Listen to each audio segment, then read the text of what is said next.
That's right. That's right. Hello to you all. I know I'm a couple minutes late there. I apologize. I was trying to actually get something going with a brand new feature that this live streaming has, and I couldn't quite figure it out there in time. So I just thought I'd just do it the old way, and we'll see where we end up. So that being said, welcome to you all. I know that there are a ton of podcast, live stream, and all sorts of other things to watch. The number of options to you is huge.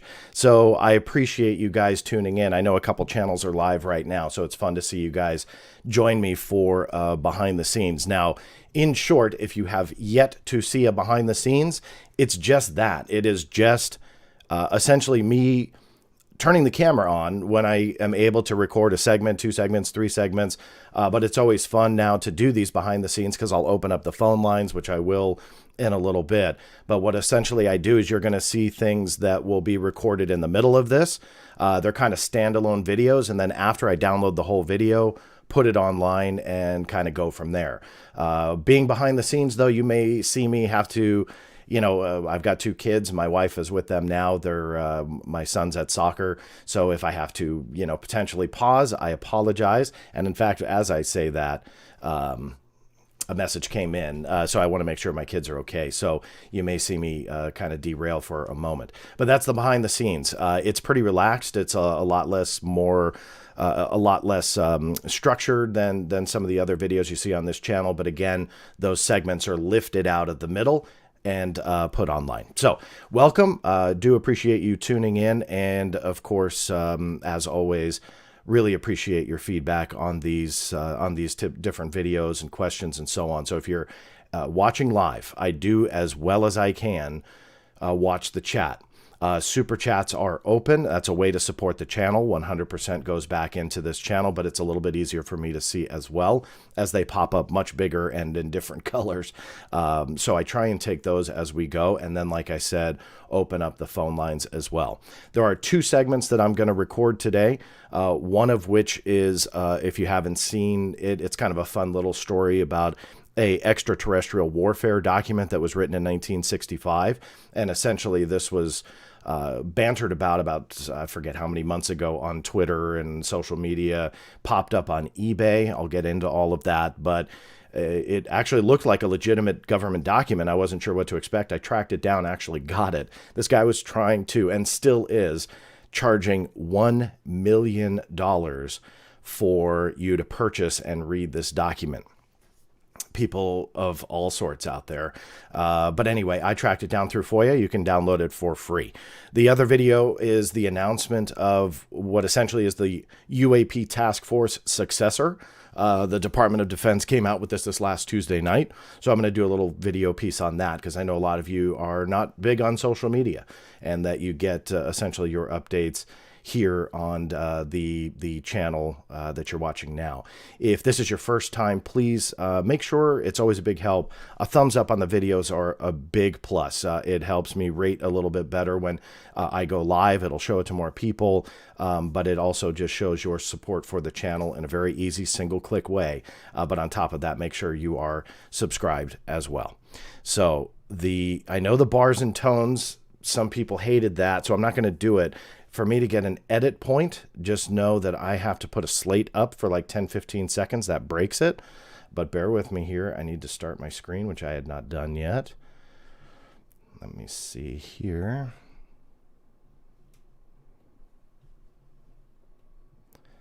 I think we can see that, right? Yeah. Okay. All right. Okay, so you're going to see these images for about 10-15 seconds. Bear with me here.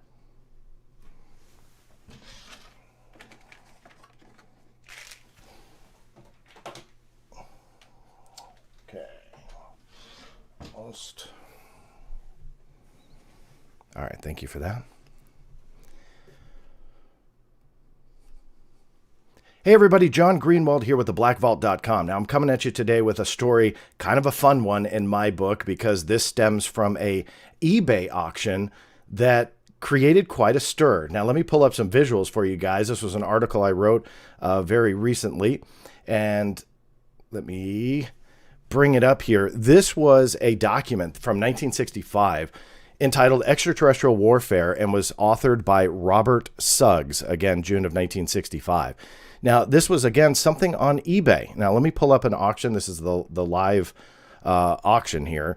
And you can actually see that this was a effort by this person to charge you $1 million to buy this document. It's an original, he said, rare secret U.S. document, alien warfare, Army Space Force, UFO SETI 1965, NASA UFO. Now, somebody sent this to me. I thought, okay, this is kind of silly. And so I started going through the images. It looked actually legitimate. And a lot of times when you see these government documents, there's a lot of tall tale signs that they are legit, because these markings at the top here, the secret and unclassified stamp, actually look legitimate. A lot of these random stamps everywhere here also very much show that it was probably legit. Some of these numbers down here, the different types of copies, you can see 38 of 50. I just thought, hey, this is probably something real. Now, I wasn't thinking it was as advertised, because this guy essentially made it seem like it was all about alien warfare. But I never, you never know what you're going to find. He put very little up. He didn't scan the whole thing. He just put here's the table of contents, the abstract summary, introduction, discussion, extraterrestrial combat environment, the functional areas of extraterrestrial warfare, outline of a proposed study program. So based on that, I went after the document, started going to a couple different agencies, namely the Defense Technical Information Center, or DTIC. It is a very underrated and underlooked government agency that has a ton of material. Now, something, though, that you'll find in there are generally documents on everything, but a lot of times you'll find what are called master theses or a master thesis on a particular topic. And again, those are wide-ranging. So they don't necessarily reflect the views or the stance by the United States government or the military or anything like that, but rather they are study papers by those in a military war college or so on and so forth. So I knew that that would probably be the best bet for me to go first. It ended up going through a couple different agencies. Let me go ahead and pull up the actual response for you guys. So this particular document was found in full here. Before I get into it, this essentially ended up, after getting bounced around a little bit, it ended up coming to me from the Army. That is a public address, so before you get too worried that I'm doxing myself here, I don't mind. And in fact, they even have a typo there. It's not 7305, it's 27305. But again, public address, it's not a big deal. It's out there. So the Army found it, specifically the U.S. Army Garrison Carlisle Barracks. They had a copy of it, and so they sent it to me, saved myself $1 million to see this whole thing. And it was exactly as expected, not quite as advertised on eBay. Not necessarily something about alien warfare where we're fighting a alien race that's invading the United States of America, but rather an extraterrestrial, and the key here is extra-terrestrial. So I think grammatically, without that dash, extraterrestrial would essentially mean that alien threat, somebody from some far off distant planet. Extraterrestrial with the dash more or less meant off the planet, however, somewhat close by in our vicinity.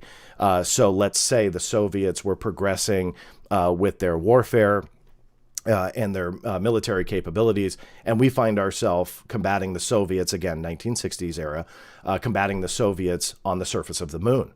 And so they were talking in that respect to extraterrestrial. The abstract here reads, the United States may be called upon to wage extraterrestrial warfare within the next 2 to 3 decades. This paper explores the implications of this requirement for the U.S. Army and proposes a program of studies that will enable the Army to meet this requirement. So essentially, I think a lot of people read into that we were going to be engaged in extraterrestrial warfare. But essentially, it goes into, just like I was talking about, the Soviet Union. Here's a summary of it. This paper presents briefly some of the problems attendant upon development of an extraterrestrial warfare capability for the U.S. Army. The unusual space environment, the development of such a capability poses a large number of complex problems. There is a need for further definition of Army roles and missions in extraterrestrial warfare, as well as the definition of systems in as much detail as possible so that requirements may be developed. A general study program leading to the achievement of these goals is outlined. And it goes from there. I'm not going to read you the whole document, but I invite you to download it. I'm going to go ahead and put it into the description of this video below on YouTube, or if you just go to theblackvault.com, it is still one of the top stories right now being visited on that website. So you'll see it under trending, you'll see it in the menu, and so on. So this is what it is. Document is complete, goes all the way down. It was considered secret at one time, as you can see on the cover page, then was downgraded to confidential, and now it is unclassified. So you'll be able to read all of that to your heart's content. Very cool little story. And to kind of close it here, the guy who ran the eBay auction, he tracked me down on eBay because I have a store on there and sell unrelated to the Black Vault items on there. And he tracked me down and sent me a direct, we'll call it an unsolicited offer, because I never reached out to the guy. And he shaved off $50,000 for me to own it for a cool $950,000. I did turn down that offer. I did send a counter offer of $5. Figured that would be more than generous since I had already seen the document. He turned that down. So the saga continues. Who knows what'll ever happen, or if somebody even buys it. I hope they don't, because it's, false advertising. But anyway, enjoy. It's one of those gems that the FOIA produces that really saved us all $1 million to see this document. And although it's cool and great history, not quite as advertised. Anyway, this is John Greenwald Jr. signing off. Make sure you give that thumbs up button a push, and it is a big help to me. Thank you so much. We'll see you next time. All right. Don't go anywhere. So behind the scenes again, do a couple different videos. So that's the one. Bear with me here. All right, that just gives me an endpoint. Makes it a little easier editing. This may end up being like a 2-hour video. Whenever I open up the phone lines, I always worry, is anybody even going to call? And then I never have enough time for everybody. So I'm going to do my best. So let me close that. Bear with me here just a few moments. I'm going to try one more time to see if I can upload this thing, but I may not be able to.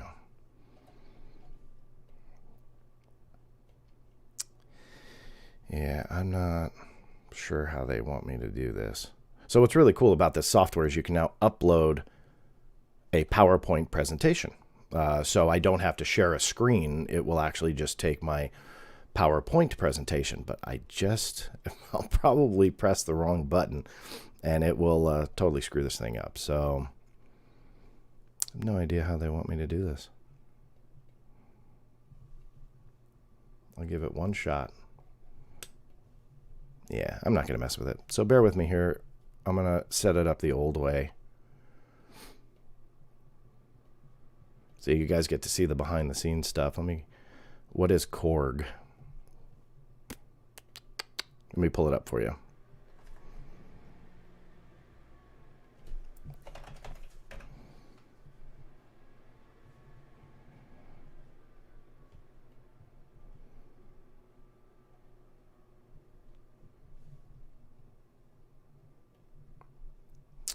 So Korg is the staff paper, the Combat Operations Research Group. So Sean, that's a great question that I just caught off the... Come on, Eric. Come on. Sorry there, dude. No time for that kind of language. So Sean, great question. Combat Operations Research Group. Like I said in the video, there are like war colleges and, different types of military schools that do this. And they do these types of papers. And so Korg, which as far as I know now is defunct, that is what Korg stands for. But I believe that the group is gone, if I remember correctly. But that's off the top of my head, so don't quote me on it. But that's what Korg is. So great question. Let me see if there's any other questions before we get going with the other thing. I'll pull the screen off here.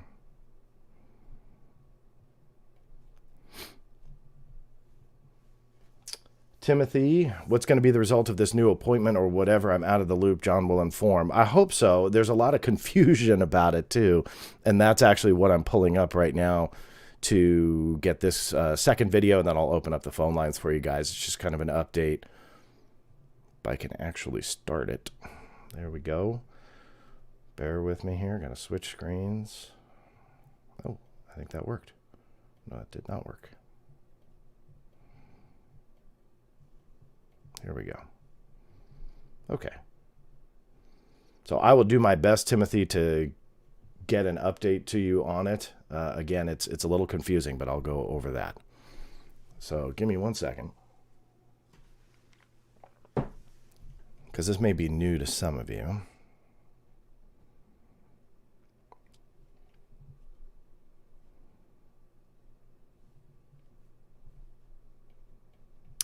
All right, sit tight. Bear with me.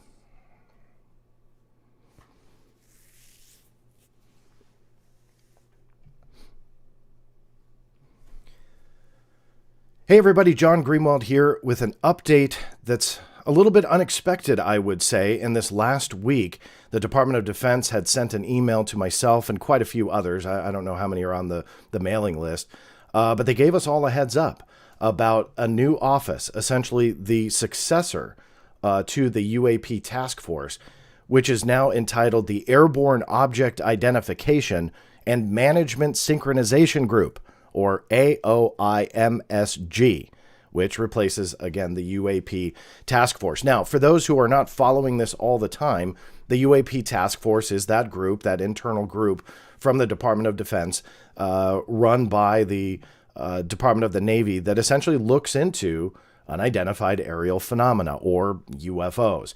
Now, we've heard very little about it in the sense that they're very secretive. They are keeping all of the UFO cases hidden. We don't know how many there really are. We do know the June of this year, of 2021, the June report had talked about 144 cases that went into the development of that report. So essentially, they were analyzing that number, but we don't know if that was 10%, 100%, a fraction of a penny, a fraction of a percent, not a penny. But we don't know, how many there are and how many that they've looked at. The 144 number was kind of a surprise because 143 of them, according to them, remained unidentified. And so there was no answer to them. So that a little bit was a surprise.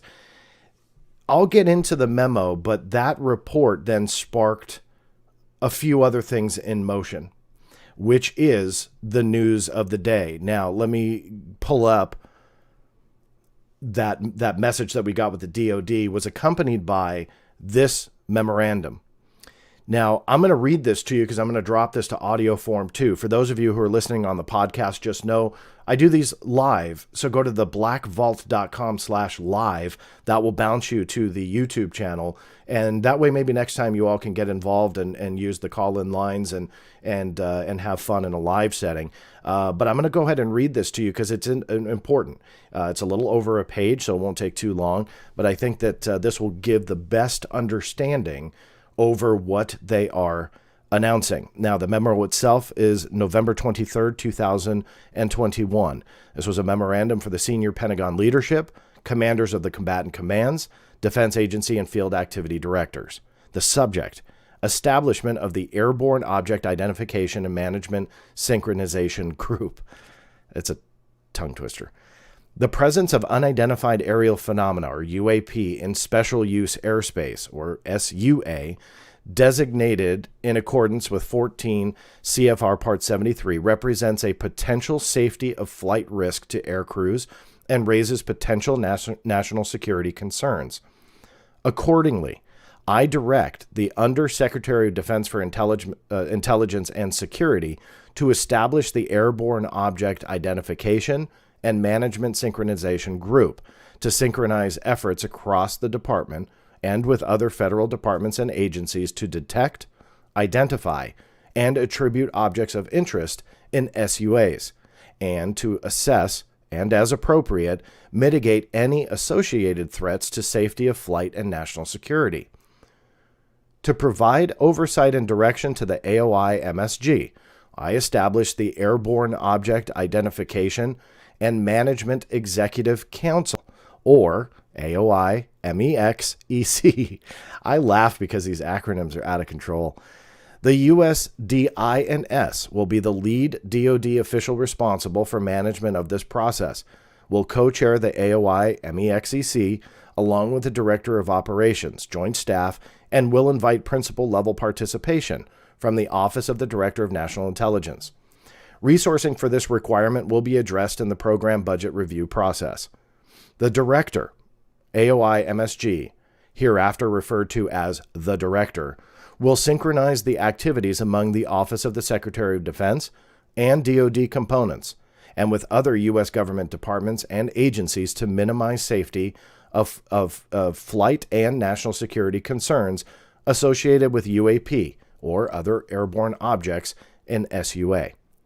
The Director, with support from the OSD and DoD component leads, will address this problem by standardizing UAP incident reports across the department, identifying and reducing gaps in operational intelligence detection capabilities, collecting and analyzing operational intelligence and counterintelligence data, collecting and analyzing statutory changes as appropriate, identifying approaches to prevent or mitigate any risks posed by airborne objects of interest, and other activities as deemed necessary by the Director.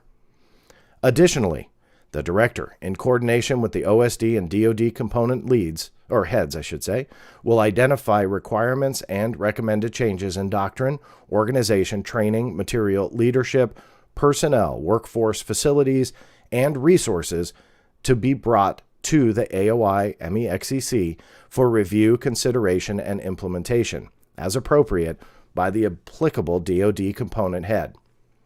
Effective immediately, the AOI MEXEC, in coordination with the OSD and DoD component heads, will manage the transition of the current UAP task force to the AOI MSG.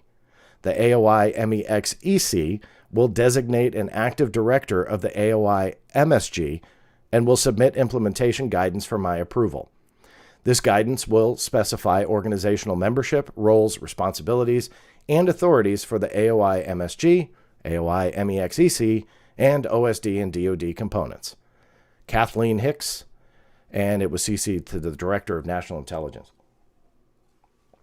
Man, oh man, those acronyms are out of control. And yes, I truly believe at this point the acronyms are so out of control by design. That way it makes it incredibly hard for all of us to continue to talk about it. UFOs are pretty much rolling off the tongue. UAPs, just as easy to talk about.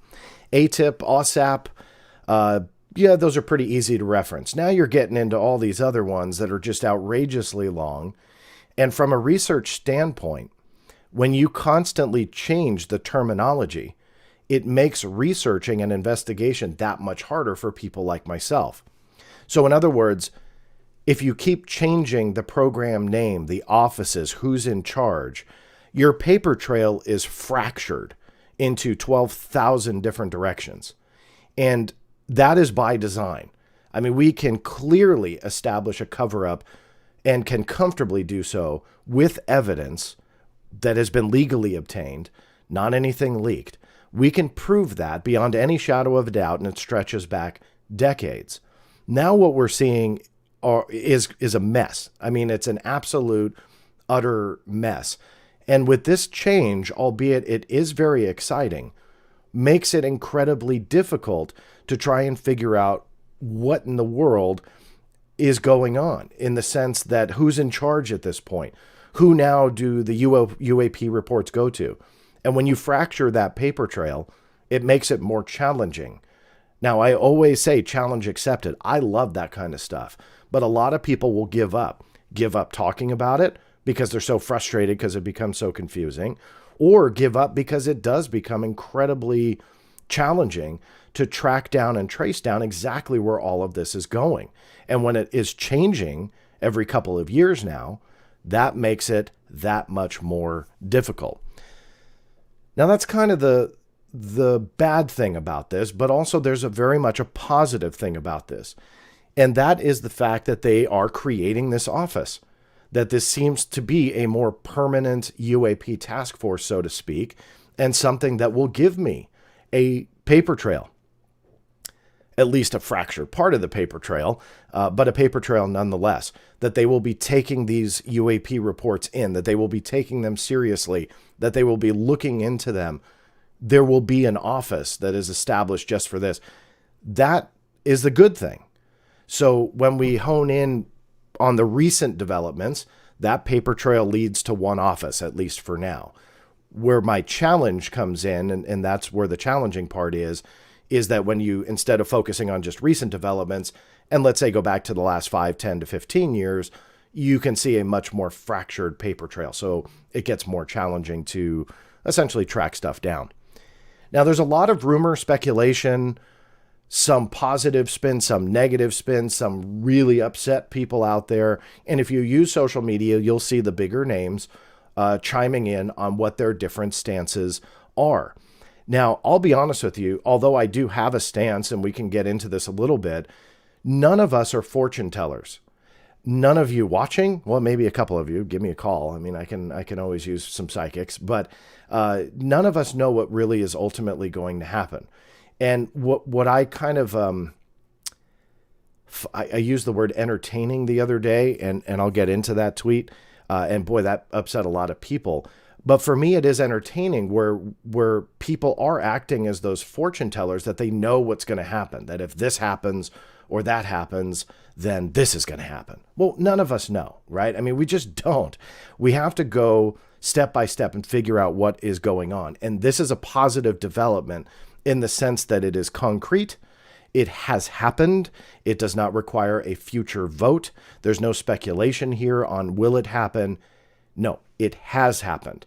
And that's how my mindset is. And I think that gets me in trouble with some people, where they hate that I look at the now versus pretend I know what's going to happen tomorrow. And I think that that's what a lot of people are doing right now. We don't know how this is going to unfold. But there is one thing I can promise you that I would bet money on, and that is going to be secrecy. And I think that the secrecy will prevail no matter what in this topic. It just will. I mean, this is not something that is getting easier, but rather it is getting harder. Now, going back to the formation of this new, again, we'll call it UAP Task Force Successor, this goes all the way back to the June report. And I think some people forgot about this. And that is the June 25th memo that was also signed by the same Kathleen Hicks, Deputy Secretary of Defense, to essentially take that UAP report and within the DoD take the next step on creating and formulating an effort like this. There's a lot of speculation that it is attacking Kirsten Gillibrand and her amendment that's now sponsored by a couple other senators. I don't see it that way. And the reason is the paper trail shows that here, I'll show you here on screen. I won't read the whole thing for you on this one, but this is the June 25th memo signed by Kathleen Hicks. And she had asked for the following to be established. Number one, establish procedures to synchronize collection, reporting, and analysis on the UAP problem set, and to establish recommendations for securing military test and training ranges. Number two, identify requirements for the establishment and operation of the new activity, to include the organization alignment, resources, and staffing required, as well as any necessary authorities and a timeline for implementation. Number 3, be developed in coordination with the principal staff assistants, the chairman of the Joint Chiefs of Staff, the secretaries of the military departments, and the commanders of the combatant commands, and with the DNI and other relevant interagency partners. Essentially, she was saying, hey, we need to create a much more established procedure, and that is the result of this.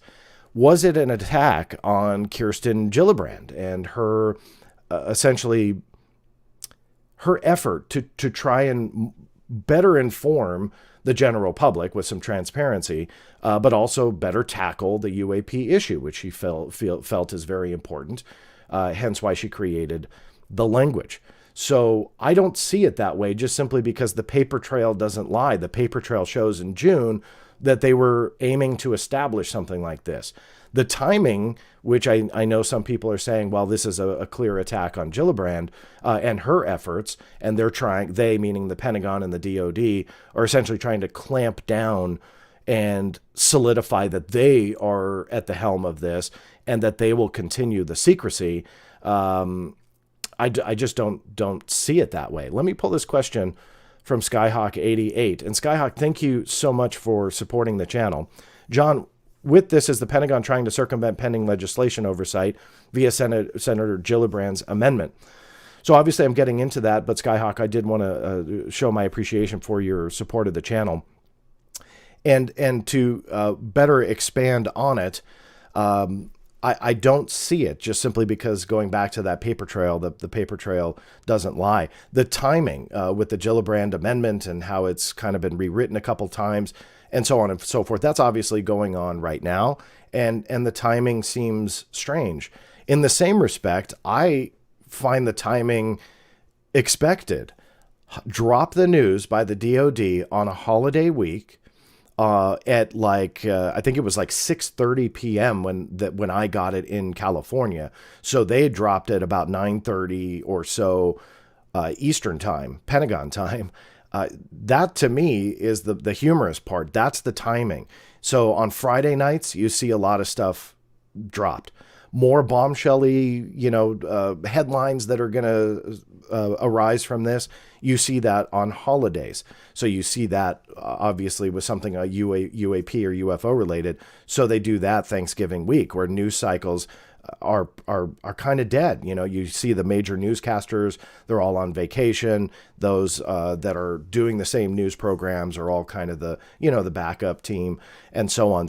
And it's because the ratings are a lot lower during this week. So the attention that it garners is a lot less. So the timing for me, and this is just my opinion, but this is proven by decades worth of looking at these types of drops and revelations given out by the Pentagon, is that they plan it this way, to do it on holiday weeks and Friday nights and stuff where news cycles are either over or dead. And that's what I think about the timing on this. Others felt that it was a shot at Gillibrand and essentially her effort with this amendment. I don't see it that way. Again, none of us are fortune tellers. We really don't know, but it is what it is. Now, one thing I'll bring up here, which I posted on Twitter, and this is where it got a little bit, I think I've offended a couple people by saying that it was entertaining. Here's what I posted. Watching the back and forth on who should control UAP research from within the U.S. government is entertaining. If you all think one side of the government will be more transparent than the other, regardless of what branch they are, you haven't been paying attention. Now, this was, more or less to create dialogue and conversation. But here was my overall point, and I'll get into a much expanded version. But in short, the secrecy has been rampant from every corner of the government and military and has been for decades. And when you deal with just the last couple of years and just that, we won't go back to, the Blue Book era and Condon Committee and all that. Just now, it's getting worse. And so just because congressmen, senators, politicians, whomever wants to say or create an effort to get transparency surrounding this issue, it doesn't mean that we will ultimately have the absolute truth in the end. And although I am excited, I think that the Gillibrand amendment is very worthwhile. It's very welcome. I want to see it pass. I want to see these yearly reports. We have to remember, look at June as a provable, documented example. And that documented example was a congressionally mandated report on UAPs. What did we learn? Did we learn nuggets? Absolutely. Was it helpful? Absolutely. Do we have what really is going on now? Do we understand? Absolutely not. So these yearly reports, let's say this all passes, those would be great. Don't get me wrong. That's a big win. But I think a lot of people are framing this that, well, if the Gillibrand amendment goes, we'll get much more transparency. If the DOD handles it, then we'll get much more secrecy. I'm here to tell you, you're going to get the same level of secrecy no matter what. I honestly believe that, and I think that history and documentation proves that. I am all for lifting the shroud of secrecy, but will it happen and give us the absolute truth? I just don't see it. Now, to give you guys an alternative view, my tweet was not directed at Mr. Luis Elizondo, although some people, of course, tried to accuse me of like attacking his viewpoint. Truth be told, I had no idea that Mr. Elizondo had tweeted about it.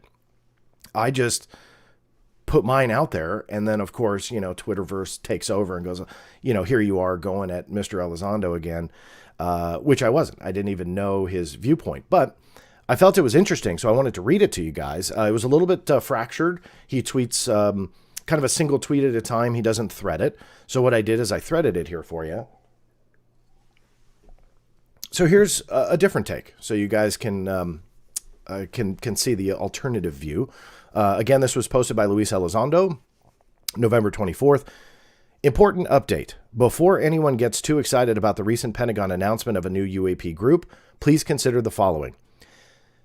USDI is precisely the same organization that has underplayed and tried to kill the UAP effort for years.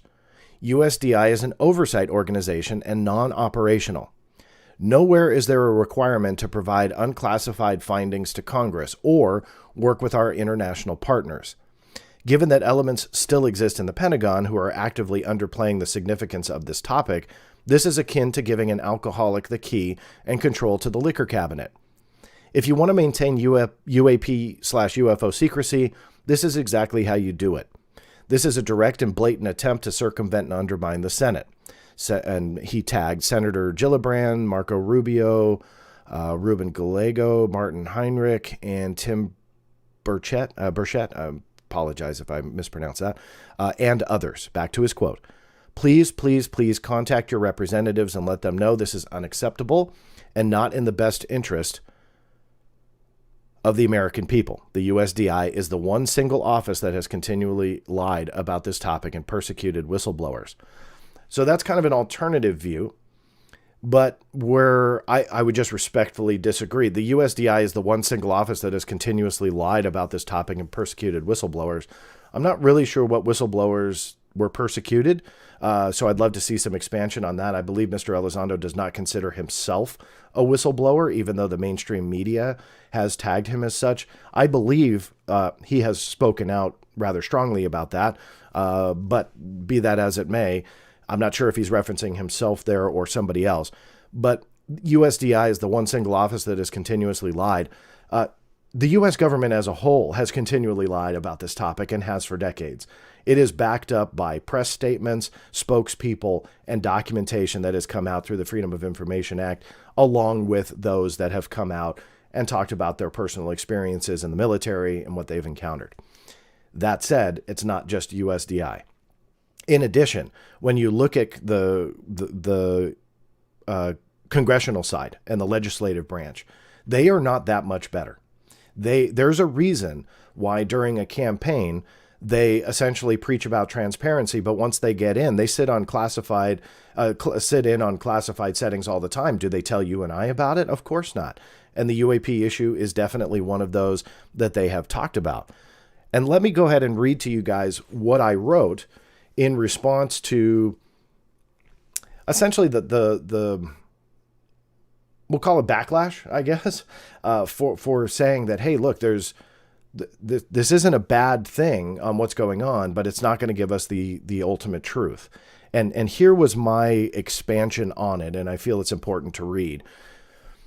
I know this tweet upset some, but let me add more to properly explain what I meant. Legislative mandates, initiatives, bills, etc. are trumped by national security.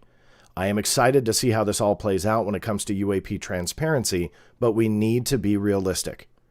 I posted yesterday about how the 1960s played out very similar to today, and we ended up with the Condon Report. Will this be the same? I'm no fortune teller, nor is anyone, so who really knows?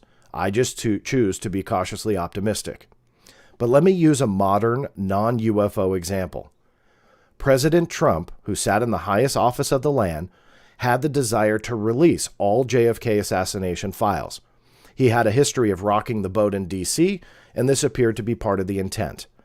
However, national security won in the end, and secrecy prevailed. Despite what you think of Trump, he rocked the boat, plain and simple. So if this was explosive, it would be him that would light the fuse. Yet national security trumped even Trump. So being realistic is not pessimistic. It's just being real in the face of reality. Bringing it back to UFOs, politicians know the UAP UFO issue is hot and will garner votes. Sorry, but we all need to admit that's true. So even the intent to have transparency will not magically trump national security, but it will score them points with the voters. It's why senators/congressmen will preach transparency during the election season, but most will sit on committees that have numerous classified settings or sessions that they never tell you or I about. And some of those of late have been on the UFO/UAP issue.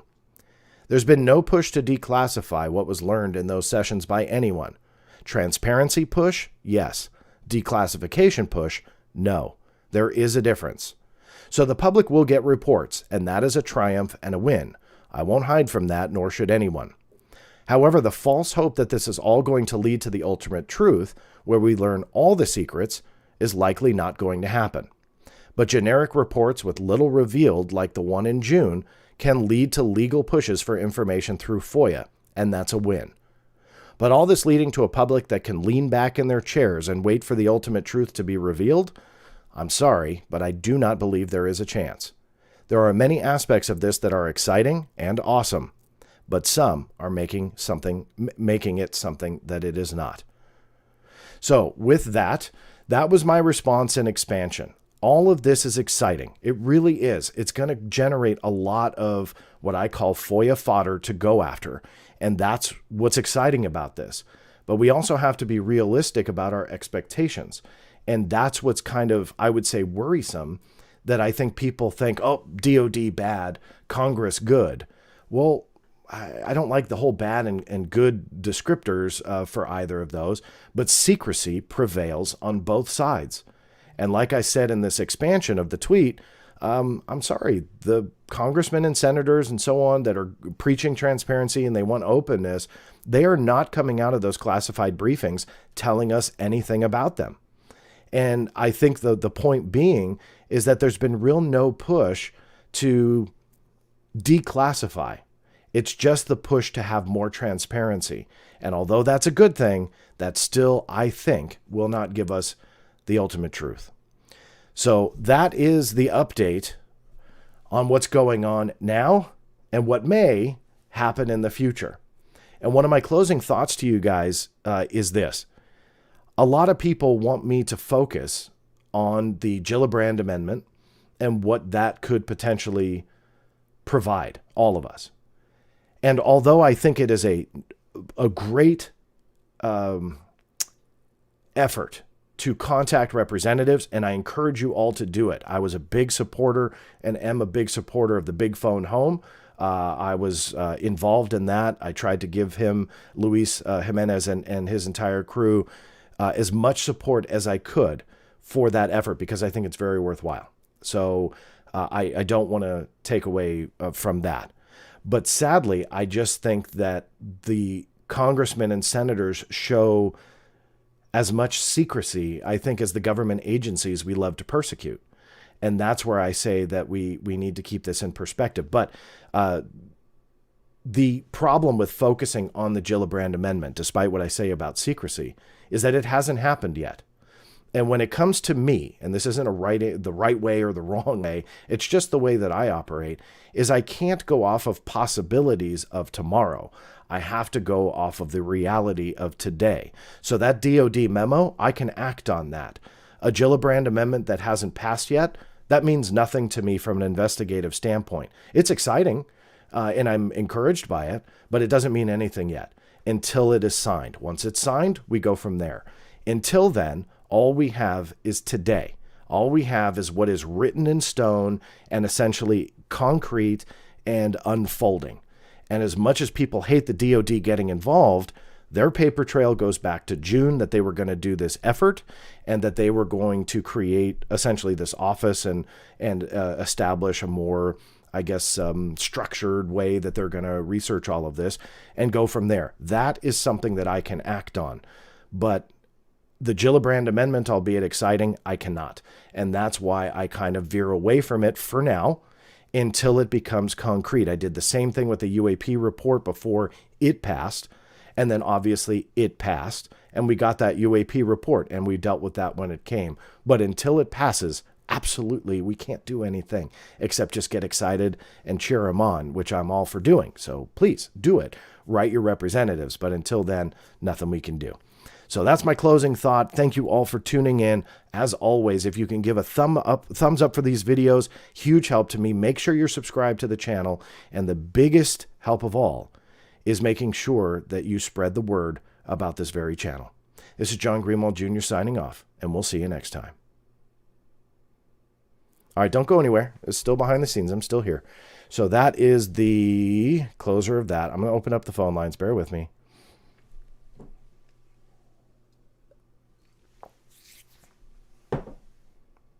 Okay, that's my cut point. Let me bring it back. Hold on. Switching a few things. I'll get back to your comments here. Actually, let me do that now.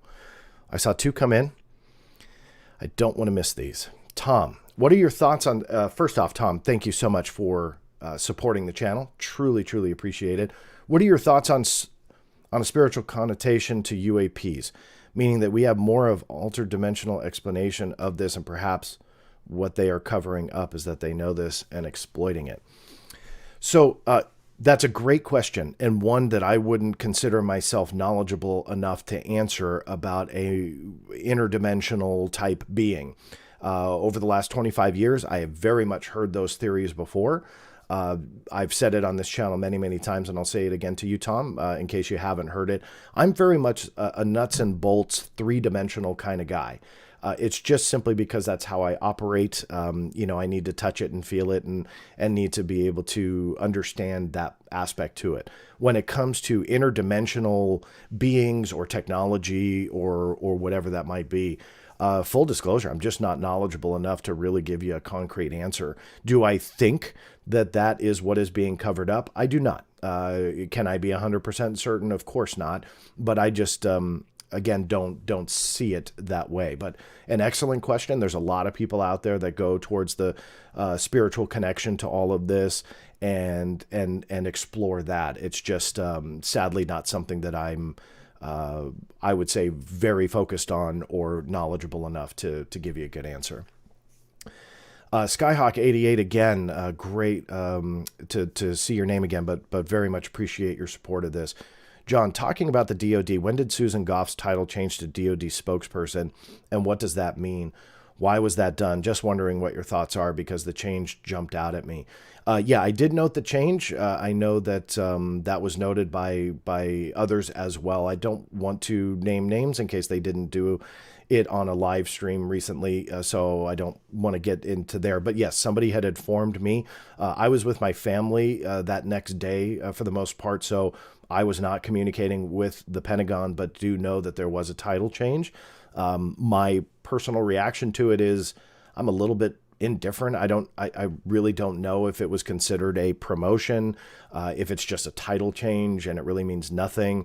I can tell you that Susan Goff, for the better part, I'd say, of the last, I don't know, COVID screwing up the COVID era is kind of screwing up my sense of time, but I think it's been like the last year and a half, potentially 2 years, that she's been the sole lone voice, and that has not changed. So the fact that she has a title change, it's not going to change the conversation that we've had with UAPs and UFOs. But what it does internally for her job, I'm not sure. If she moved up, congratulations. I'm always keen on hearing people moving up in the world. But to be honest with you, for me, it just sounds like the same exact thing. So, yeah, hopefully that answered a little bit of it for you. Let me put the phone number on screen. Hopefully the Howard Stern guy doesn't call. For those watching these, where is it? Here we go. Okay, here's a call in line. Let's keep it real. Let's keep it serious. I know some people love to crank call. That's just silliness. So if you guys can kick back on that, and I say you guys, there's one in particular that loves to call. He uses different numbers. So this is a way for you guys to reach out to me. You will be live, and I'm going to hope that this actually works right because I didn't test it. So the phone number for those of you who are watching live is 866 toll free 866-856-9722. If you are having trouble calling in, please post a comment that you are, simply because there's no way for me to monitor if there is an issue. So that will be a big help to me. The other two friendly reminders is it will tell you what spot you are in line.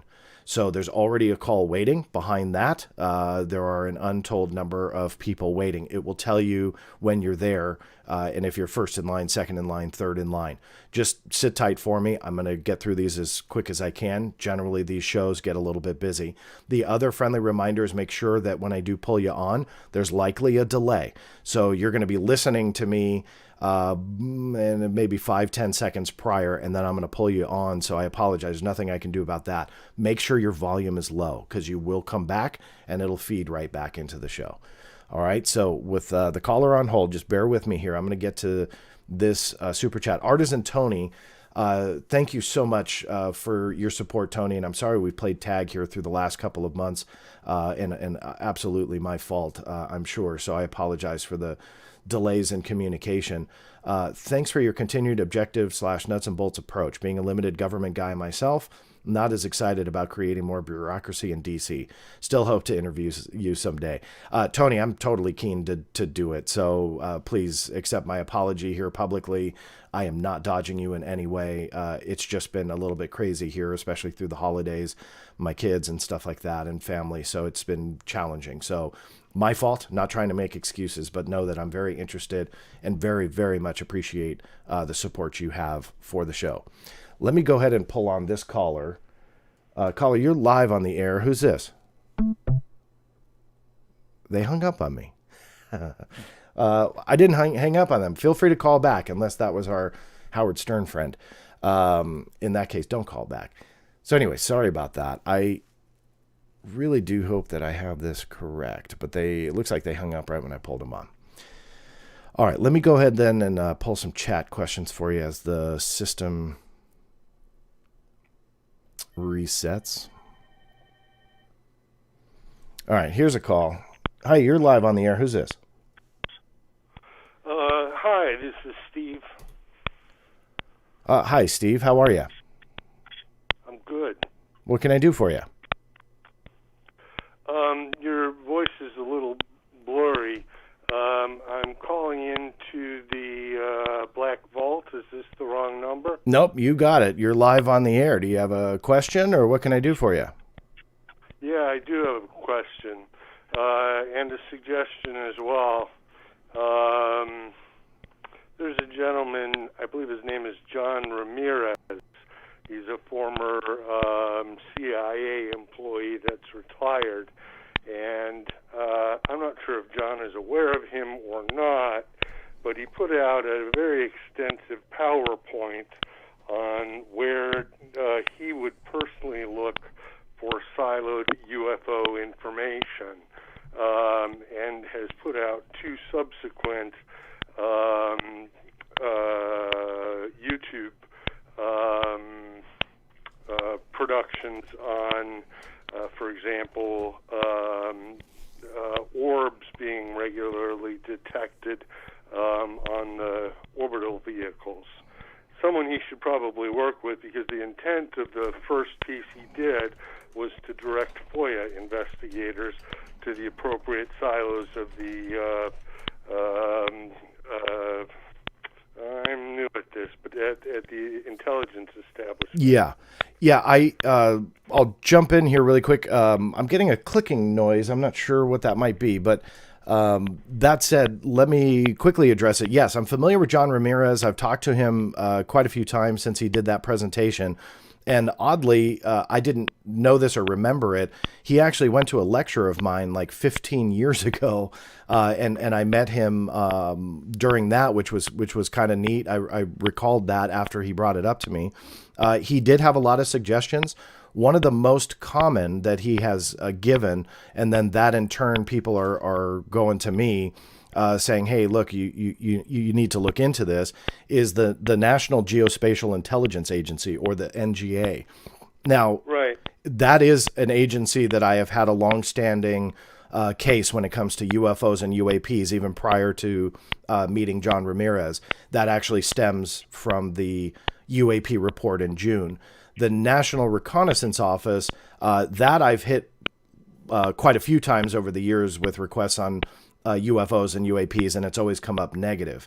I have a new case with them, but who knows what that will yield. So I'm familiar with them and appreciate the suggestion. And for those of you out there listening, Project Unity, Jay, who was on this show, he on his channel did the interview with Ramirez and got him to do the PowerPoint presentation. So that is where you can listen to that. I'm sorry to interrupt. That's okay. But as a sub-point to that, he seems to be a lot looser than Jim Semivan as approaches personal information. And I'm just wondering why Jim Semivan, who's in an organization designed to forward disclosure, would be much more tight-lipped than this Mr. Ramirez. Yeah. I don't have an answer to that, to be honest with you, but I have noted that whenever anybody, and this is not against John, so don't get me wrong, but whenever anybody wants to talk, I'm always weary. You know what I mean? Like I'm always apprehensive. Like, well, why do they want to talk? You know? So again, not against John, but it's always that red flag because not many people want to talk. So it's, always something that I remain cautious about. And my last point has been that both of those intelligence agents have stressed that disinformation campaigns to the American public are in fact illegal.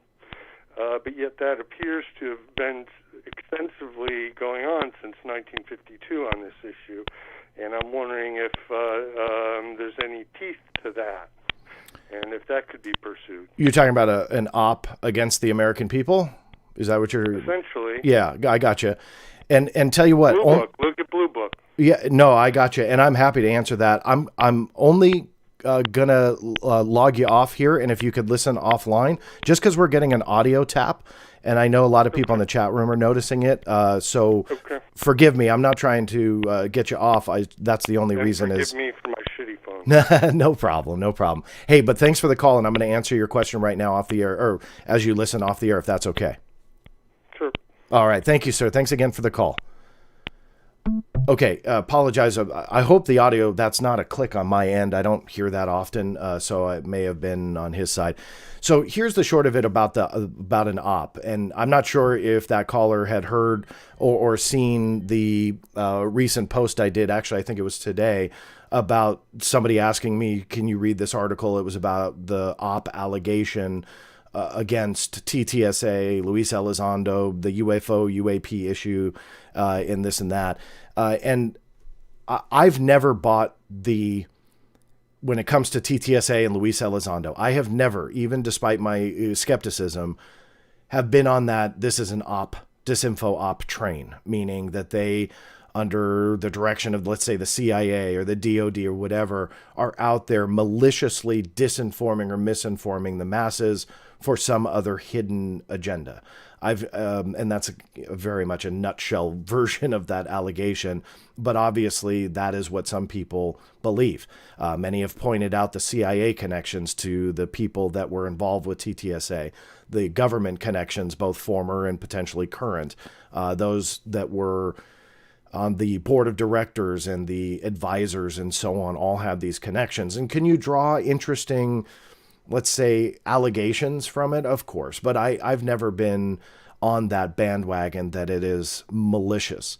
In the same respect, I can understand the allegation. We have had misinformation, lies, and so on given to us on this topic for decades. Now, do I think that they would send somebody out into the field, so to speak, to be, essentially a leader to misinform the masses? That I don't see. I'd love to see additional evidence if somebody wants to come forward with it, but that I don't see. But I do believe that there is misinformation given to the general public, not necessarily by a private entity or a former government counterintelligence officer, but that is the root of a lot of speculation in and of itself. But I do believe that the DOD is utilizing the UFO and UAP issue to its advantage. And I've spoken a lot about that, and I'll say it again, wherein the counterintelligence value to the UFO and UAP issue is massive. So I truly believe that there is a percentage of the UFO and UAP issue that can't be explained. Not by the military, not by the president, not by the government, not by world leaders, nothing. I believe that it is truly a mystery. But I think in the same respect, there is a percentage of the UFO and UAP issue that is classified technology. Now, that's not me debunking the phenomena as a whole, but rather acknowledging the obvious existence of classified technology and what they can be doing right now that people are seeing, and they go, wow, I don't know what craft that is, so it has to be alien. You can use the phenomena as a cover, that you can muddy the waters and use the UFO issue as a tool to do just that. Now, again, I want to stress that's not me debunking the phenomena as a whole, but rather you have to look at the advantage that they have with a general public that is thirsty for UFO and UAP information, that they can use that they can essentially say, oh, we really have no idea what this is, when in reality, they do know what it is. And in turn, that doesn't just muddy the waters for us in America who want to know what the American government wants to know. But then you look at the Russian government, the Chinese government, the Iranian government, and they're looking at the U.S. government saying these things, and the military going, yeah, we're completely clueless, when in reality, they believe that the technology is American. So their top secret spy agencies are going, no, wait a minute, that's American tech. But in turn, they'll start to question that. Wait a minute, is our intelligence bad? Do they really have no idea? Is this them covering it up? So that counterintelligence value is huge. You can't get away from it. So there is that percentage of real phenomena that can't be explained, but that is entwined in so much more. And I think that we have to acknowledge that tool that they have to exploit. So I separate myself from a malicious disinformation campaign being run against the American people, spearheaded by, Tom DeLonge and crowd, which is what he's been accused of before. So I distance myself from that, but I do realize the value of the UAP issue and the UAP topic. And its use for counterintelligence. Bruce Wayne Batman himself is here. Bruce, always a pleasure to see you, and thank you for that support of the channel. Is there any one person who could come forward and announce full disclosure and put an end to the guesswork, and who may that be? Well, that's a powerful question. From the Cape Crusader, I would expect nothing less. Bruce, I'm going to say that I don't believe that there is one person when it comes to elected leaders like a president that knows the full truth to disclose.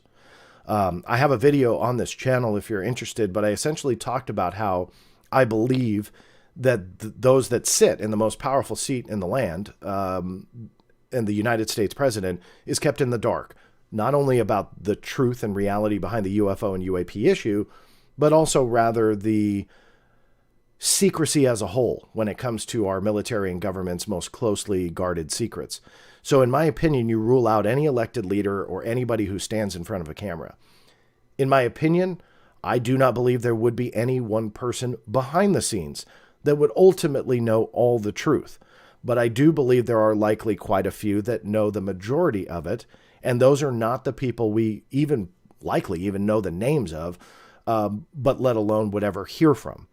And I think that when you have that level of secrecy, that you need to distance yourself, meaning the establishment, the government as a whole, you need to distance yourself from any mistakes happening. So you don't want somebody like President Trump, who was very loose-lipped, or like other, presidential figures. And again, and I'm not trying to be partisan here, but I bring him up because he was very loose-lipped. We all know that. You don't want to have that person have the ability to spill the beans, whether it be by intent or whether it be on accident. And so you have to distance yourself when it comes to that layer of secrecy as far away from the general public and from the cameras as you can, and from Twitter and social media. You have to do that, because that will rule out those accidents or that malicious intent to spill the beans. So long-winded way of saying, I just don't see that one person that we would be confronted by would know the ultimate truth, because I think they absolutely will segregate those all-knowing people or those that know that, but they will also segment the secrecy so that one person or one agency doesn't know the ultimate truth. As conspiracy sounded as that might come off, I truly believe that that's how secrecy would work. And when you look at declassified government programs, you see that there are very few people involved in these high levels of secrecy programs. And that is by design. A lot of times that people were cleared to work on a portion of it, they were only cleared to work on that particular portion, sometimes never knowing the grander picture that they were sitting in. So yeah, hopefully that addressed a little bit of your question. Let me go ahead and go to the phone lines. I'm sorry to keep you on hold that long. Who's this? Not a problem. Hey, John, this is George. How you doing today? I'm good, George. How are you? Not too bad. I wanted to call the first caller mentioned Officer John Ramirez, his PowerPoint presentation on Project Unity, navigating the U.S. intelligence community for UFOologists. Yes. Always a hard one to say. He had a point on there that I thought was fascinating, that the NGA had an open source challenge, the Circle Finder challenge, to come up with a computer vision algorithm that could detect all circles on the world via their maps and their pictures. Was curious what you thought about that, and if there's any other kind of open source challenge like that the government has brought up that you've heard about, that, and kind of what you think would be the underlying problem that they're actually trying to solve. I, off the top of my head, can't think of one, to be honest with you, but I wouldn't say that that's like a final answer. You know what I mean? Like off the top of my head, I can't think of any open source challenge like that. But that doesn't mean much, to be honest with you. There could absolutely have been one. What do you think about kind of, I shouldn't say random, but kind of seemingly out of the ordinary, out of the blue, kind of random people popping up in the UFO field, like John Ramirez? Haven't really heard of him, kind of popping up on different podcasts and interviews. And you said you met him, almost a decade plus ago? Yeah. He was at a conference that he had reminded me about, that I lectured at. And it's a fascinating question that you bring up, because especially on Twitter alone, although we see this in other aspects of social media, but Twitter, for whatever reason, stands out as these figures that just pop out and appear out of nowhere. And then all of a sudden they're on the podcast and they're doing the podcast circuit and they're this and they're that. Now, I do, again, this is broadly speaking because I like John. I have nothing against John. I don't know a lot about him other than what has been told publicly about being, former CIA and so on. But he seems like a very genuinely nice man. So I don't want to say that I'm directing it at him. But generally speaking, I'm very apprehensive about people that appear out of nowhere and then all of a sudden they're, doing the rounds on podcasts and live streams and stuff like that, because I don't know what type of vetting goes into researching people like John, but also some of these other ones that are, one that comes to mind is tagged Mr. X, and bringing up the Wilson Davis document, that you have this guy who goes out and apparently he knows like so much about the intelligence community. And, there were dedicated videos to attack my stance on the Wilson Davis documents, but we have no idea who someone like that is. Now that sounds silly, but that gained a lot of traction for those that were saying I was wrong and the Wilson Davis documents were real. But all we knew about the person was his name was Mr. X. He appeared on Richard Dolan's channel, Project Unity with Jay. I'm not sure where else he appeared, but what type of vetting goes into that? You know what I mean? Like who really sat down and vetted the guy? Did Jay? I don't know. I really don't. But even if Jay did, none of us know the reality of it. And that's just one example. There are so many people that are talking about these sensitive issues with authority, some of which are anonymous, others have name, but what kind of vetting goes into it? And it's odd. It really is, because I've never seen so many people pop out of nowhere than in the last, I would say, 3 years, and so many people go out there and claim they have all these contacts, or they themselves have all this inside knowledge. It's a mess. It really is. And you never. It reminds me a lot of Richard Doty. Yeah. With the fantastic documentary, The Mirage Men. Seemingly pops out of nowhere and just kind of, he hangs around. He hangs around, doesn't really go away. He kind of has some factual information, some non-factual information, but he sticks around. Yeah, and that's kind of where I'm going with this, is that you never know who really is somebody you want to talk to, who's not, who's just bored on a Friday night, who's got a sock puppet account or 10 of them, that they're out there with multiple identities in the cyber universe. You just don't know, and that's why I've become so apprehensive to believe anyone at this point until there's something documented to back it up, and it is strange. I mean, you ask a great question that I don't have an answer to, of where these people are coming from.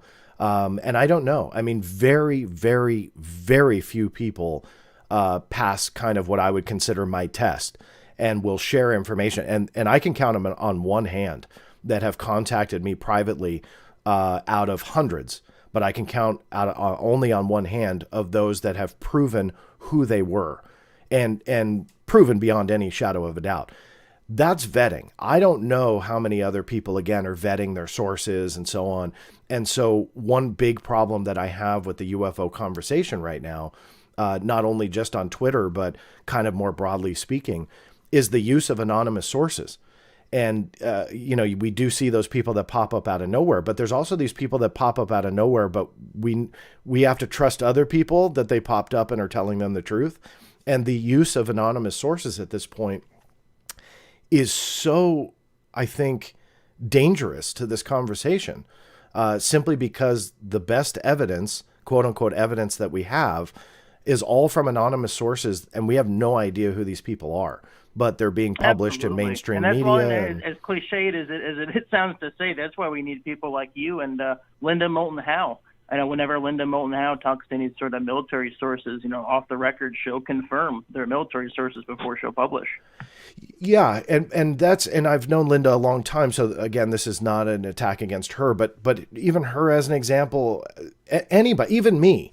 If I came out with an anonymous source, I vetted them. How do you really know? That's why I never use them at all. I think I've used one, but it wasn't even it was a part of a story they wanted to add. They wanted to add something and they couldn't. It's a long story, but it was about To the Stars Academy. And it was one of the people that had essentially given part of their UFO over to the organization. So that was, it wasn't an anonymous source giving me some grandiose whatever. That's the only time I think I've cited an anonymous person. Other than that, I don't do it, because it doesn't matter how much I promise you up, down, and sideways that they're true and real. There's no way for me to prove it if it's an anonymous source. And with this topic, I think it deserves better. I think anonymous sources are good for supporting a narrative or a claim or whatever it may be, but only for support. I think you need to have the foundation of named people and then anonymous sources as a structure. So I don't want to derail from your question. It's a great question. But again, those people that are popping up are the ones that are mainly remaining anonymous as well. So they make certain claims that they're involved in the intelligence community or whatever, but we don't really know. And that's what's very challenging about present day ufology, because anonymous sources and people making big claims, it's rampant. And it's never, in the history that I've been in the field and looking at ufology and the people involved in 25 plus years, have never seen it like that, where there's just an insane amount of people that come forward with some type of story. So what that means, who knows? I really have no idea, but it's out of control. Hey, John, appreciate the call. Congrats on saving the $950,000. And Yeah. hey, if you're ever looking for a new job, I think you could be a good replacement on a Coast to Coast. Bring back Coast to Coast radio. I appreciate the compliment, and thank you so much. Yeah, and you thanks for calling too. We'll see you next time. Thank you. All right, great question. It's one of those odd ones. Jazz Shaw, Jazz, thank you so much for your continued support of this channel. Your friendship is awesome. Your support to this channel is awesome. He says, thank God I got here in time to do a super chat. John is doing God's work in bringing disclosure and transparency. Jazz, I like I said, really, really do appreciate your support. You've been a long-standing supporter of my effort and this channel and what I do. And on top of that, you're an awesome friend. So thank you for that. Let me make sure that I'm not missing anything. I'll go back to the phones here.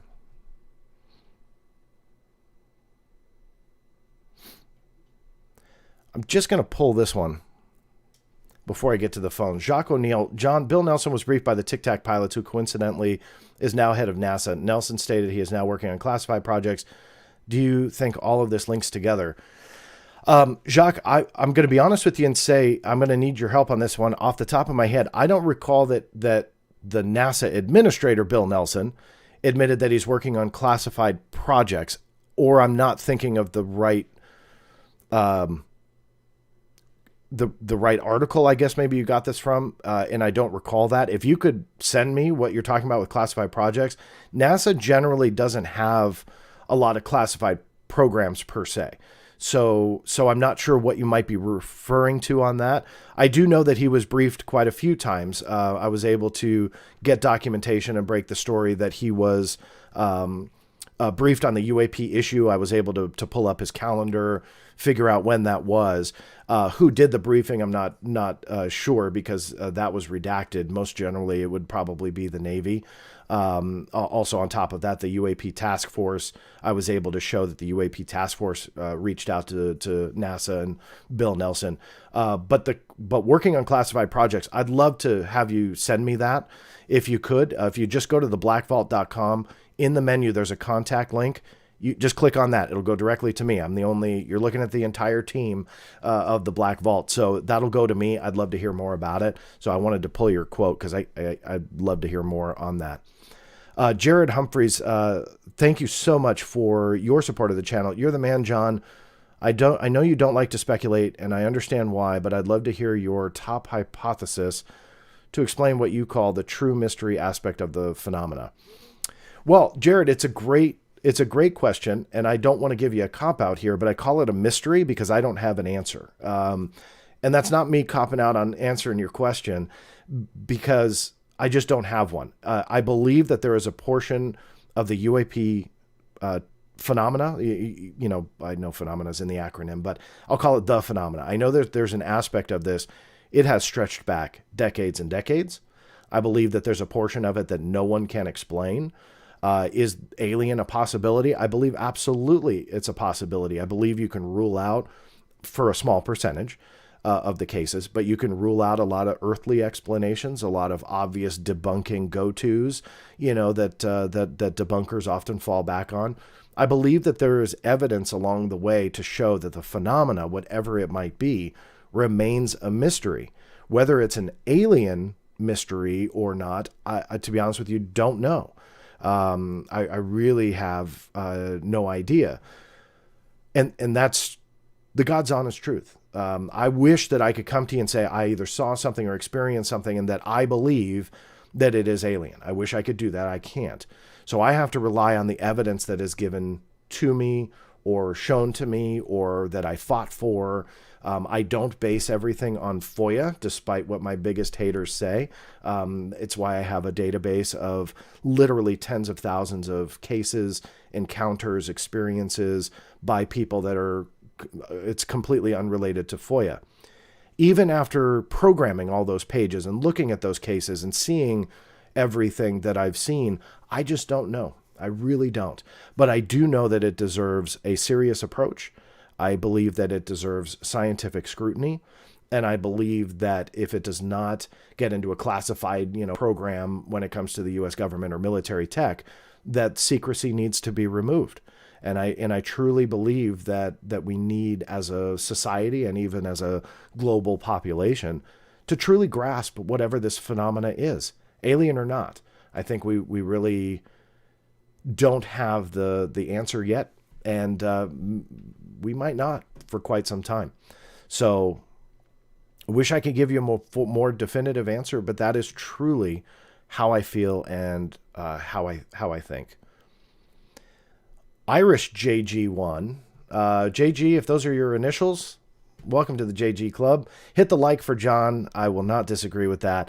It very much is a big help. So while you're here, if you're listening, feel free to hit that thumbs up button. I really appreciate it. Last super chat for now, and I'm going to get to the phone. I'm so sorry that I've left somebody on hold here. Is offshore Virginia and the warning area our best bet to capture proof? Pilot said that they were seeing stuff daily. I'm guessing it's mostly just secret spy tech, and we are being really misdirected. It's absolutely a possibility about misdirection. Is offshore Virginia a hotspot? Quite possibly. There is that thing of a sightings bias, that if there's more eyes on a sensitive installation, you may have the false sense that that is a hotspot, when in reality it's maybe not. That it's just there's more eyeballs there. It's a sensitive area. People are looking out for potential threats. So I'm not sure, to be honest with you. I know that it has been said that they were having daily encounters. If that's true, then gosh, there's no more videos, photos that have leaked out of that. I'm a little surprised. Only 144 cases in the UAP report. When if it was happening daily, you're talking about 6 times that number. If that was true for off the coast of Virginia and elsewhere, potentially as well. So yeah, is that our best bet? Maybe. But where is that proof? Is it classified somewhere? There was a lot of leaks there for a little bit that came out from military pilots snapping stuff on a cell phone. Why did that stop? Like, why? That's a big question that I think that nobody's really asking right now, is why did it stop? Why was there this ramp up to the June of this year, 2021 report, and all these things were leaking out, and all of a sudden just stopped? Like, that was it.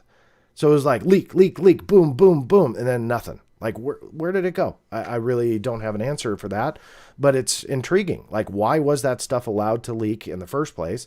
Because the Pentagon was quick to comment on it, and even through not only theblackvault.com, but a couple other people as well, were confirming that this stuff was authentic like that. Like, they were just like, yep, that's real, utilized by the UAP task force. Wait, what? Like, that doesn't make sense. Where did all that stuff go? I don't know. So off the coast of Virginia, who knows? But I bet the military does have a lot of stuff that they're, sitting on that they haven't released. I'm so sorry to keep you on the phone so long. I know you're calling in from Canada. Welcome to the show. You're live. Yeah. Hi, John. How's it going? It's going good. And again, I apologize for the length of time you were on hold. What can I do for you? Oh, that's all right. I'm just happy to be on the show. I appreciate that. So I was just watching the Washington National Cathedral event with Christian Gillibrand the other day, Mm-hmm. and I just thought it was, what's going on? Like, why? Like, there's not enough press on this. Like, it feels like, I don't know, there's something weird about it. Like, it's kind of strange. Like, she literally used the word extraterrestrial, and nobody bats an eye. Yeah. In the mainstream media. It's like they've had enough of this topic or something. I don't know. Yeah, and that's a shame. I think the mainstream media should continue, instead of reporting on what occurred, to really go out and do some investigative journalism. And I think that that's lacking. A lot of times you see them cover a story and they really don't do their due diligence. I call it copy and paste journalism. They'll take what one person said and then copy and paste it down the line. And that's what they did with a lot of the quotes, like when DNI Radcliffe, or former DNI Radcliffe, said what he did on Fox News. When, like, I'm trying to think of some of the other, Marco Rubio, when he started talking about UAPs. James Woolsey, when he was on my show, got quite a bit of press worldwide for him talking about that. I don't know if they're just tired of the quotes and it's like, okay, we're going to cover another person talking about this. I think that's a possibility. The other thing too is this is a very complex topic, and when it comes to actually doing investigative journalism, there's not a whole lot of outlets that do it, which is so sad. So I do wish that they would cover, like, let's say a Gillibrand comment saying extraterrestrial, but on top of that, take it to the next step and do some investigative journalism. And I think that it's just very non-existent in this day and age. Yeah. So. And it starts with the government too. They should be more transparent. Yeah, should is the key word, but they actually being transparent is another thing. Well, I'm hoping maybe they'll release a few more videos or something. Yeah, I've tried. I've got quite a few different cases open, although I've profiled some closed cases in case you missed those headlines. They seem to be very tight-lipped on the visual imagery and the case details as a whole. And what is really intriguing to me is that there are aspects of this that they can release. And the FLIR, the gimbal, and the Go Fast are prime examples of what they consider unclassified videos with the context of UAP. We don't necessarily have pilot names. I know that they have come out and spoken, but what I mean by that is that when they release information, they can withhold pilot names, coordinates of where, our naval ships were, and so on. So all the classified or sensitive information can be withheld, but they can still show something like the FLIR or the gimbal in an unclassified setting. And yet they're now claiming that everything they have is classified. And that was an article I wrote a couple weeks ago where I tried to get every case that was turned over to the UAP task force for a certain time frame released. And that would include videos, photos, and any case details. And from the top down, they denied the entire request, saying that it was classified. And so it's very obvious that the secrecy is lingering, but very intriguing to me on, like, they really can't release one single thing. And so I'm appealing that and kind of going from there, but it's something that's still unfolding, and obviously the government just doesn't want to release it. So I don't know how long you've been listening, but that was one of my earlier points, is that it doesn't matter what corner of the government this is coming from. The secrecy has been there for a long time, and it's only, I think, in my opinion, solidifying to this day. Yeah. I agree with you there, John. Yeah, and I appreciate the call all the way. I hope you don't mind me saying from Canada, but I really do appreciate you calling in. Oh no, yeah, no, for sure. I'm happy to represent. Very good. Well, thanks, and represent anytime. Sure. Hopefully, we'll talk to you again. All right. Bye. Bye-bye. Thank you. All right. So the McLaughlins, thank you so much for that. Another Canadian listener. So welcome all those from Canada. Let me go ahead and put this on hold real quick. John, why is the phenomenon basically ignored if the data comes from other countries other than the United States? Why is the phenomenon basically ignored? Well, if I'm understanding you correctly, I mean, the phenomena itself is absolutely a worldwide global phenomenon. There are other governments that have released data. At this point now, we can't say that the government, the U.S. government, doesn't acknowledge that this phenomena does not exist. Now they are. They're kind of obviously now getting away from UAPs a little bit with this. Instead of it being UAP task force, now they have this much different other acronym that they're using. But regardless, I can't say that they're ignoring it simply because we don't know the context of the 144 cases that went into the report. And we don't know what kind of collaboration, if any, that the United States has on a global scale with other governments or so on. Let's say we have some kind of secret deal, if that's the right word, or secret effort in coordination with, let's say, the United Kingdom, or Great Britain, and trying to figure out what this phenomena is. So I'm hoping I understood your question correctly, but yeah, at this point, we just don't know if it's being ignored. If you asked me 5 to 10 years ago, I'd say, yeah, the government's ignoring the phenomena on a global scale, not only here in America, but also worldwide. But with it now, there's so much secrecy. We have no idea what they're doing, but we can at least say that they've acknowledged that the phenomena is real, which is good, and they're researching it. Let me go to the phones. You are live on the air. Who's this? Hi, John. Yes. Hi, this is Ryan. How you doing, sir? Hi, Ryan. I'm good. How are you? I'm doing just fine, just fine. It's good to talking to you. I really appreciate all the live show and the behind the scenes. It's pretty cool to see how it all works. They're a lot of fun. I appreciate that, and thanks for listening in. Yeah. Hey, I live out. I'm kind of, not to disclose my location, I'm kind of close to Whiteman Air Force Base out in Missouri. I don't know if you heard of that, but they got the home of the big stealth wing bombers and whatnot. So I've seen some interesting things, and I'm a believer for sure. That's awesome.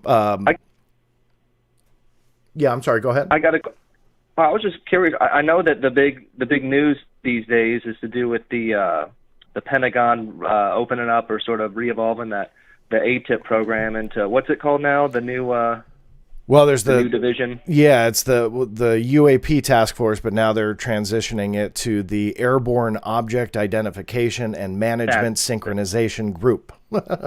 How's that for a mouthful? That's the one. Yeah. Yeah, that's a mouthful. Speaking of mouthfuls, I got a question for you. Sure.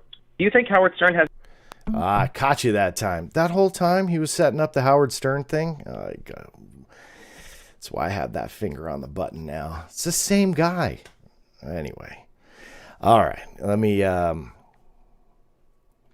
the way he prefaced that, I just knew that was coming. Well, it's not a live show here on the Black Vault channel without that. So let me go ahead and grab this call. You're live on the air. Who's this? Let me turn this thing off right here so I can hear you better. Yeah, I appreciate that. And who am I talking to? Hey, this is John as well. Well, John, you got a good strong name there. Thanks for calling in. Well, I appreciate it, man. I want to say that I'm one of the guys who just recently got into the UFO research thing. Yes. Within the last, say, few months. And I found your work and some other people's work. And it's rare that I get a chance to say thank you to the person who created this stuff. So thanks. I appreciate that, John. Thank you. Okay, man. Now, I'm also a UFO, experiencer. Okay. 40 years ago. But it's a weird thing about the community that I'm seeing right now. There's a lot of people who put a lot of work into this. And they've got some pet theories that they're trying to push. And it's kind of strange to see, fresh ideas being so rigorously rejected by some. You know what I mean? I do. I was curious. I'm not going to take up much of your time. You've been on the air a long time. I've got some stuff that I would talk to you about if you would be interested. I know you collect a lot of people's stories. I I would tell it on the air. I would tell it whenever you like, or I don't have to. It's up to you. No, well, no. I'm always interested in that. I made a brief reference to it earlier in the show, but I'll expand really quickly. Yes, is sir. that I have a portion of the Black Vault that's a database of cases very much like yours. So what I do, and I'll offer this to anybody who's listening right now, because there's a lot of cases out there, and that over the years I started getting phone calls from experiencers such as yourself. And I created this database to allow you to write your own page, and that way you can share your story. Not sure if there's photos or videos, but essentially share everything. And it goes on a big global case map that people can like zoom in on their particular area and see what happened around them. And that's something that I've had for a couple of years. And so my offer to you is absolutely, if you want to go ahead and write me directly, I'll give you the email address. Or if you just go to the blackvault.com, it's on the contact form. And then, yeah, we can definitely chat offline, and I've done video interviews that I've been able to integrate into those cases. So then that way people don't see a summation of what you experienced, or, someone like me editorializing it, but rather they can see and hear you talk about it.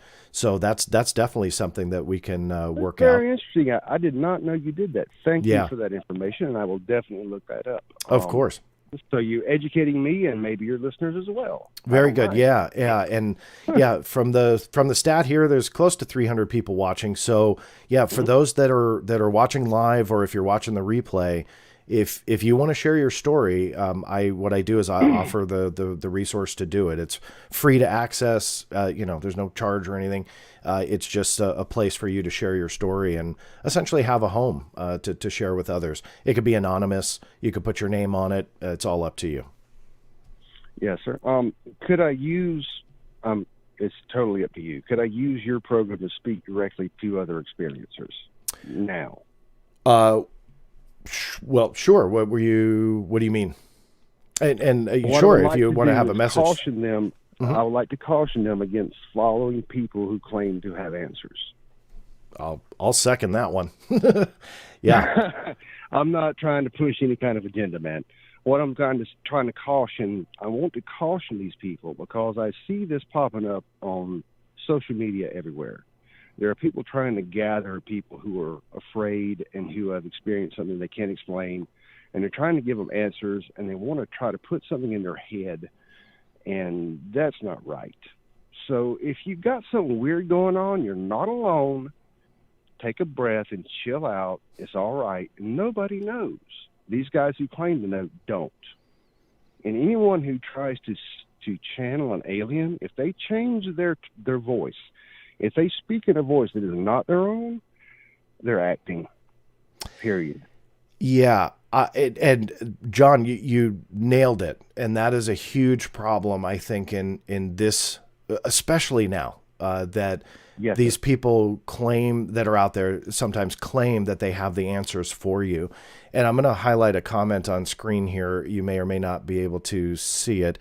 But OG Skywatch, OG Skywatch is listening to us and said it's called a cult. Sure. And that's exactly where certain portions of this field have headed.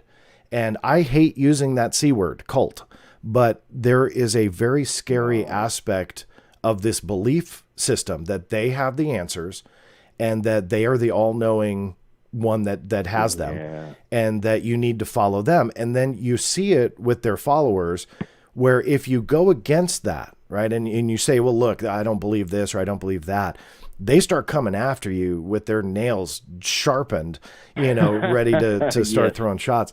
And that is a very, I think, under talked about. What's the right word I'm looking for? It's not. I think it's not in our group conscience. Correct. And I think more people need to acknowledge that there's a rising scary aspect to this field, this day and age, that I hope is addressed. I really do, because there's nothing wrong with spirituality or anything like that. Sure. And that's not what I'm referring to. Sure. But rather there are these groups that are starting to form that they have they have their leaders, They have their all-knowing people that they follow, and if you go after them... That's not a new thing. That's what people need to realize. The Sadly, UFO experience, the whatever you want to call the thing that I have been going through, is not unusual, and it's nothing to be afraid of.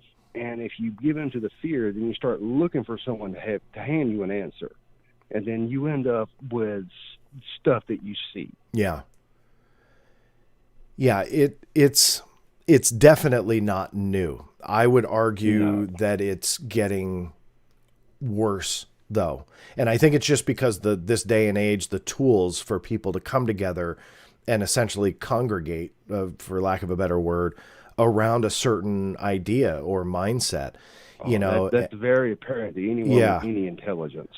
Yeah. It looks at any of the what they call echo chambers, or I call unkindly a term I will not use on the air, those places. Yeah. And they're very apparent to anyone outside of that circle, but if you're inside that circle, you don't see it. And, the Internet's given everyone a voice. Yeah.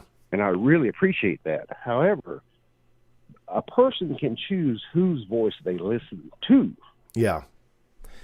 Yeah. Sadly, some people disagree with that, though. They want you to listen who you should listen to, not who you want to listen to, and they mandate that you only listen to certain people and don't listen to others. And the cult word, I think, is very prevalent today, where you do have these groups. And another one is very much what they call a LARP, LARP, which stands for live action role playing game. And I think that if it's less, in some circles, it's less a cult, but more a game. Well, that could be fun to participate in, that if it's a fun thing. But if I really appreciate also, I'm sorry taking up your time, but you may have another caller, or you need to get to a super chat. No, to be honest with you, I'm going to be having to sign off here shortly. Definitely sign off. You have my phone number. If you'd like to continue, give me a call. I appreciate that, and definitely drop me a line, though. The offer stands about putting your case out there. I will do that as well. Thank you, sir. Perfect. Yeah, no, thank you. And that's a great conversation and aspect to all of this that I think is very much under talked about. I really do think that has to be acknowledged more. I think that there's a lot that we just don't, I think, give enough time to. And somebody on Twitter had recently talked about for some, and this is a very minor portion, so please don't think that I'm saying that about everybody, but somebody on Twitter, I won't name him because he eventually was run off Twitter and doesn't really use it anymore, but talked about a mental illness aspect to this and how that can really kind of take root and spawn these types of movements. And it gets scary. As somebody who, I've talked about it before on shows, who gets death threats, I mean, I can tell you there's some scary people out there. That's when you take it too far. And I think that it is something that needs to be taken more seriously. We have to understand how this topic can take a hold of people, and sometimes not in a good way. I hate to end it, but I do have to sign off for the day. And I want to just say thank you to everybody who comes in on these behind the scenes shows. I always have a lot of fun with it. And obviously your calls. I know that there's other people on hold. I'm so sorry. I try and turn it off and block it off, but there's no way I can figure out the timing of it when I can stop taking calls. So I apologize to all of those who were stuck on hold and we couldn't get to your questions, but I will definitely do these more often. So thank you to everybody. Again, just a friendly reminder, if you can give that thumbs up on these types of videos and the others you see on the channel, it's a huge help. Make sure you do subscribe, turn the notifications on, and more than all else, help spread the word, because that helps this channel grow. If you feel so inclined, I do have a Patreon. 100% of all proceeds, 100% goes right back into the site. So I keep the Patreon members informed what their money goes to, what type of purchases. You see it on this channel with licensed music, videos, animations, stuff like that to help educate the public. But on top of that, it also goes to support the web servers. I operate about 3 of them to keep the blackvault.com online. So 3 dedicated servers kind of adds up quite a bit because there's terabytes of information going out. So all of that just, again, goes right back into the maintenance of the site. So if you feel so inclined, the link is down there below in the YouTube video. And with that, this is John Greenwald Jr. signing off, and we'll see you next time.